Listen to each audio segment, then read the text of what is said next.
Менин көз карашымча эми биз бир көп маселелерге жөнөкөй эле карашыбыз керек да. Президент жалпысынан эми бардык эле маанилүү маселелерди айтты.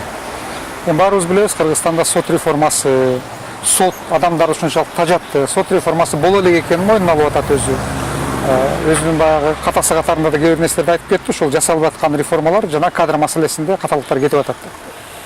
Андан башка укук коргоо органдарынын реформасы жасалбай атат деп айтып кетти.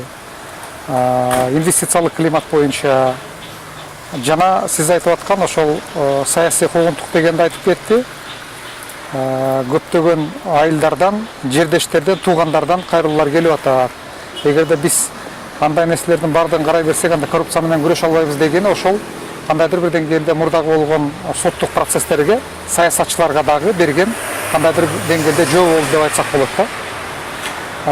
Менин түшүнүгүмдө мурдагы саясий процесстер, мурдагы саясий өңүттө камалган адамдардын иши кайра каралбайт дегендей коомго сигнал берди деп менин оюмча түшүнсөк болот. Ал эми ошол айткандарын жасай алабы же жасай албайбы дегенде мен айтар элем, кандайдыр бир деңгээлде күмөн бар жасашына. Себеби мамлекеттеги маанилүү реформалар, өзгөчө сот тармагы, укук коргоо органдарынын реформасы бул миллиарддаган долларларды талап кыла турган реформалар болуп эсептелет. Андан башка ал аябагандай чоң, күчтүү саясий жана техникалык команданы талап кыла турган иштер болуп эсептелет. Президенттин бүгүнкү күндө каалоосу саясий эрки болгону менен кандайдыр бир деңгээлде бардай мага деле сезилди. Бирок мен так айта алам, президенттин командасы жок бүгүнкү күндө. Ким менен иштеп атат? Кандай маанилүү саясий чечимдерди ким менен кеңешип кылып атат? Биз азырынча саясатчы катарында мен билбейм. Мен бардык эле саясатчылар менен кеңешем, бардык эле билишпейт. Анткени ар бир мамлекетте, мисалы, Макрондун өзүнүн командасы бар, Путиндин өзүнүн командасы бар, кеңеше турган.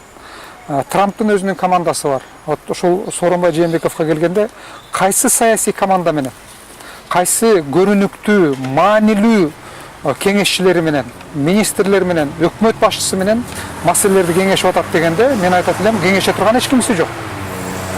Биринчиси, экинчиси, саясий командасы жок. Анткени техникалык команда менен саясий команданын айырмасы бар да. А саясий команда бул президент үчүн, саясатчы үчүн аябагандай маанилүү. Бул жок. Экинчиси, эрки болгону менен бюджетибизди билебиз. Бүгүнкү күндө биздин бюджетибиз 1 миллиард 600 миллион доллардын тегерегиндеги бюджетибиз бар. 122 миллиард сом. Доллар менен алганда 1 миллиард 600 миллион деп койсок болот болжол менен. Ал бардык мамлекеттеги ошол президент айтып аткан тармакта эмес, сот менен укук коргоо органдарынын реформасына дагы жетпей турган акча. Ал жерде акча жок эч кандай. Реформа кылганда акча издегенге ал батыш мамлекеттери жана Америка Кошмо Штаттары гана реформага акча берет. Кытай менен Россия адатта реформага акча беришпейт алар. Андай тарыхта болгон эмес жана болбойт дагы.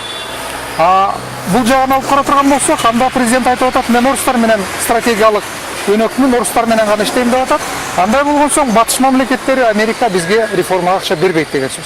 Мына ушул нерселерди айтканда реформа жасоо бир топ кыйын болот жана азыркы күндө бир топ күмөн саноолор пайда болду десек, мен оюмча жаңылышпайбыз.